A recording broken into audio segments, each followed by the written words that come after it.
Ito po, for information, inamin na po ng Department of Justice ni Atty. Martinez, tagapagsalita ng DOJ, na for resolution na po yung mga kaso. Okay? Ng mga dating congressman at senador at kasalukuyang senador. Pakinggan natin si Atty. Martinez sa press conference dahil mahalaga po ito, update sa kailang galawan. Pag sinabing for resolution, tapos na yung kanilang mga ginagawang pagsisiyasat at evaluation ng dokumento. Resolution na magre-rekomenda ng mga kasong kriminal, plunder, malversation, at saka korupsyon. Pakinggan natin ito. Just to recap, so there are 14 flood control cases in total, 5 of which refer to the cases involving Sims Construction and Trade. Rafael Martinez, DOJ spokesperson, abogado yan. Province. So out of the 5 cases of those 14, 2 have been referred to the Ombudsman, one of which was filed with the Sandigan Bayan, and this is the malversation case involving Bong Revilla. The other 3, 2 have been resolved for release. So these 2 cases have been resolved and will be released very soon. One of the 3 will be released next week. So that's what we can ensure the public, that 2 of those cases have been resolved and will be for immediate release. And the next batch of cases, we remember, after the 5 cases constituting the initial batch, we have the 6 cases involving either of 2 contractors. That's Wawaw or Top Notch Catalyst Builders. So we are here to report that as of February 2, 2026, all of these 6 cases have been submitted for resolution and which will be released pretty soon. Ayan o. Nakita nyo For release na daw ho. Ayan o. Importante yan. For release na yung mga resolution. Na kailangan po ay inyong makita. Okay? Dahil mahalaga po yan. Na dapat malaman ng taong bayan yung resulta po. Okay? Mahalaga yan Sige nga, balikan nga natin kung ano pa yung sinasabi. Kasi may pinangalan dito pinangalanan nila. Ito. For resolution, and which will be released pretty soon. As to what date exactly, we just encourage the public to wait in the meantime, but we can guarantee that this has been submitted for resolution. Following this, we have the 3 plunder cases that everyone knows of. Alam natin na ito yung sinasabi ating high-profile cases. It involves 3 prominent individuals. That's Senator Jingoy Estrada, former Senator Bong Revilla, and former Ako Bicol Representative Zaldico. We know that for the 2 cases involving Senator Jingoy and Senator Bong respectively, the first setting was done or conducted on February 2, 2026, and the next setting will be on February 12. As I've reported to the media prior, previously in a press briefing, yung kaso po ni Senator Jingoy, of which former TPWH Secretary Manuel Bonoan was also a co-respondent, was only for the receipt of the complaint and the corresponding evidence or documents attached to the complaint filed by the NBI.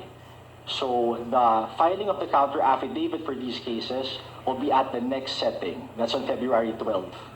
Yan And as for the plunder mga update lang mo yan. against former Representative Zaldico, the DOJ reports that it is now submitted for resolution. Dami So that is the current updates po for the flood control cases. Yan. Yan yung update. Okay? Yung kay Villanueva at saka Escudero ay ganun din po. For resolution. Ang resolution magre-rekomenda na sila kasuhan.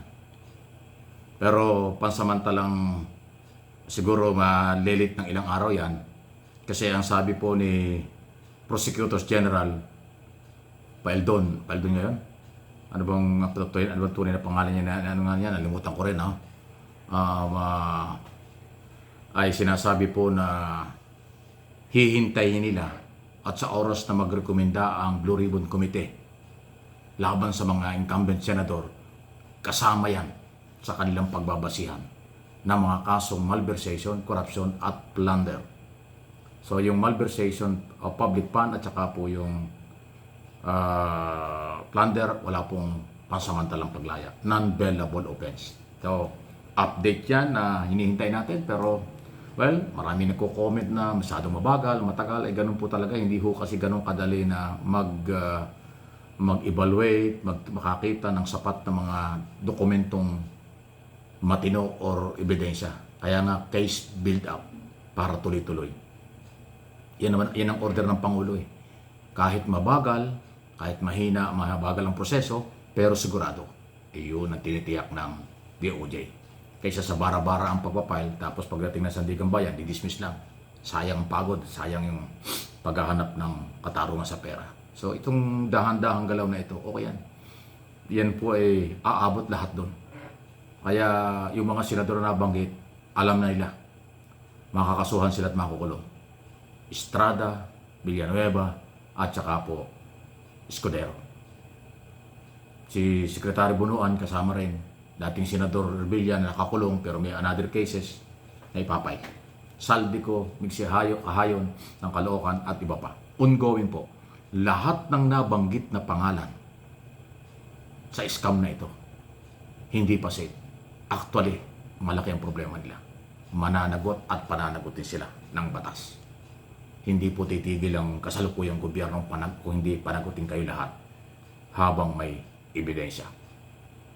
Yan ang proseso from Executive Department papunta ng Ombudsman kasi ang Ombudsman ay independent body.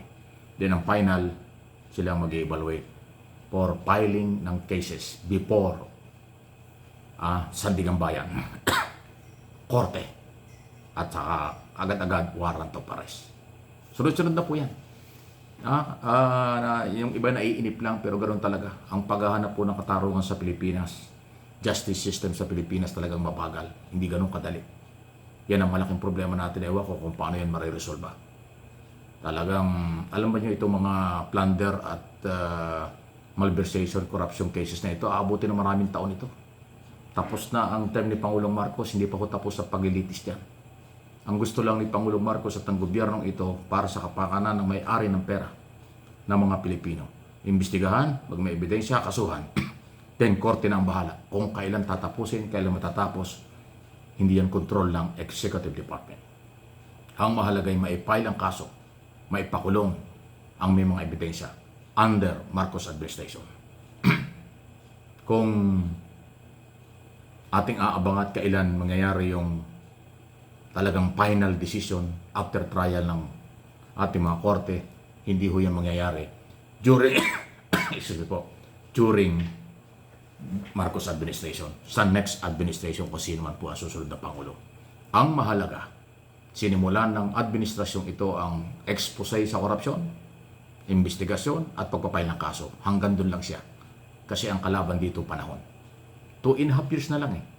Wala namang kasong natatapos sa loob ng 2.5 years kapag ka mayroong actual trial na sa Sandigan Bayan. Pinakamahina, 5 hanggang 10 taon yan. Ganong katagal. Kaya ako kayo mainit. Pilipino pa rin ang complainant ngayon at hanggang kailan. Basta pera ng bayan.